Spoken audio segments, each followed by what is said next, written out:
B.J. Habibie dikenal sebagai Bapak Demokrasi Indonesia. Beliau juga membentuk lembaga independen yang salah satunya adalah Komisi Pemilihan Umum dan berhasil menjalankan pemilihan umum multipartai pada tahun 1999. Pemilu tersebut diikuti oleh 48 partai politik dengan asas langsung, umum, bebas, rahasia, jujur, dan adil. B.J. Habibie juga memperhatikan keterwakilan rakyat daerah dalam pemerintahan. Selain itu, prinsip demokrasinya juga digunakan pada pengambilan keputusan terkait masalah Timor Leste.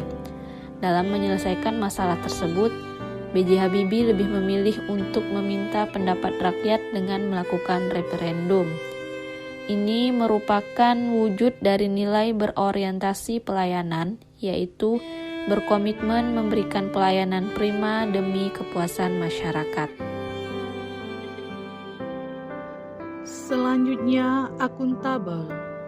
Bapak Habibie adalah sosok yang bertanggung jawab, cermat, disiplin, dan berintegritas tinggi atas kepercayaan yang diberikan.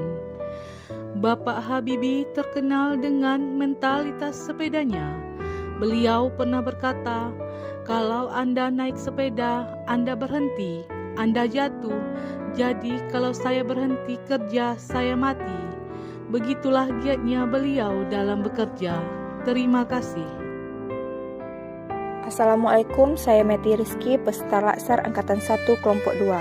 Baharudin Yusuf Habibie yang dikenal sebagai Bapak Teknologi merupakan profesor dan ilmuwan dalam teknologi internasional dan sampai saat ini merupakan satu-satunya presiden yang berlatar belakang teknokrat.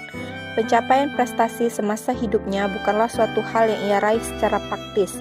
Berangkat dari kampung halamannya dan melanjutkan sekolah di ITB, namun Habibie tidak pernah puas untuk mempelajari ilmu pengetahuan dan teknologi hingga ia kuliah di Jerman, merupakan wujud dari nilai kompeten yang ingin terus belajar, sehingga Habibie mendapat berbagai penghargaan di bidang teknologi dan dijuluki Mr. Crack. Assalamualaikum warahmatullahi wabarakatuh.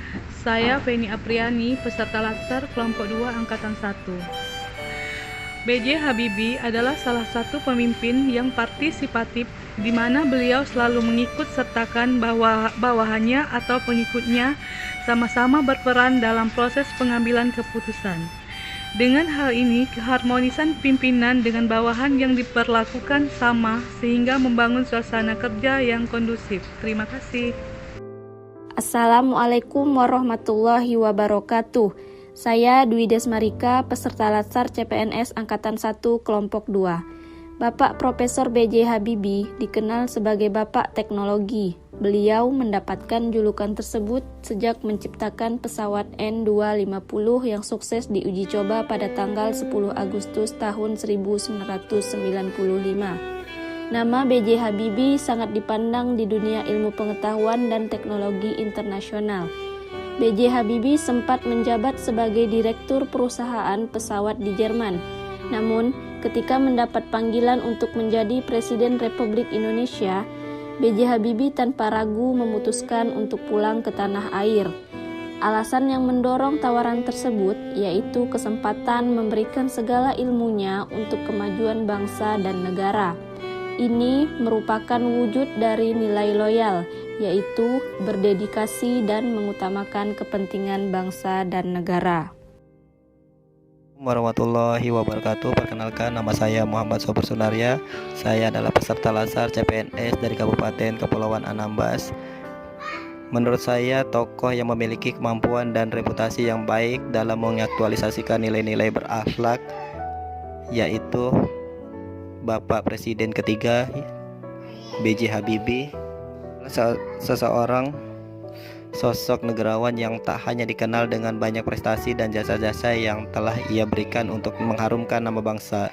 Dalam setiap wawancara di televisi, ia juga dikenal sebagai tokoh yang selalu memberikan inspirasi dan terlihat sebagai pribadi yang santai dan mampu menyesuaikan diri dengan generasi yang jauh lebih muda, sehingga menjadi sosok yang dekat juga dengan generasi milenial. Di balik beragam prestasi yang diberikan untuk tanah air. Berikut sisi lain dari almarhum B.J. Habibie di luar sosoknya sebagai seorang negarawan yang juga inspiratif.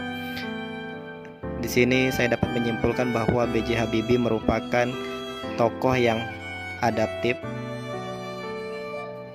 Dapat saya sampaikan sebagai peran ASN dalam berakhlak. Pak B.J. Habibie selain dikenal dengan Mr. Cracker, beliau juga merealisasikan nilai-nilai berakhlak yang terakhir, yaitu kolaboratif. Beliau juga merealisasikan Whole of Government, yaitu pendekatan penyelenggaraan pemerintahan yang menyatukan upaya-upaya kolaboratif pemerintahan dari keseluruhan sektor dalam ruang lingkup koordinasi yang lebih luas guna mencapai tujuan-tujuan pembangunan kebijakan, manajemen program dan pelayanan publik. Whole of Government juga dikenal sebagai interagensi, yaitu pendekatan yang melibatkan sejumlah kelembagaan yang terkait dengan urusan-urusan relevan. Beliau juga melakukan kerjasama dalam bidang luar negeri maupun dalam negeri, baik dalam berpendidikan, riset maupun kolaboratif untuk mengharumkan bangsa Indonesia dan memajukan pendidikan mahasiswa untuk bangsa Indonesia. Saya tidak pernah tidak bekerja. Kalau orang pernah tanya sama saya, Pak Habibie, kok bisa begitu? Mentalitas apa itu? Saya mentalitas sepeda. Kalau Anda naik sepeda, Anda berhenti, Anda jatuh. Jadi kalau saya berhenti bekerja, saya mati. Umur 80. Kalau ditanya Habibie umur berapa? 90 kurang 10. Tapi jiwanya 17 tahun. Tidak ada bedanya. Saya umur 80 tahun. Kenapa? Karena alasan-alasan tadi yang saya berikan. Itu motivasinya. Yang penting motivasi deh. Semangat saya itu datang atas keyakinan dan kesadaran bahwa saya ini manusia, produk dari masyarakat di mana saya hidup. Karena saya dan keluarga saya dulu dan sekarang dan masa depan ada bagian terpadu dari masyarakat ini. Kalau masyarakat ini makmur, ya keluarga saya ikut makmur. Karena itu saya terus tidak mau berhenti.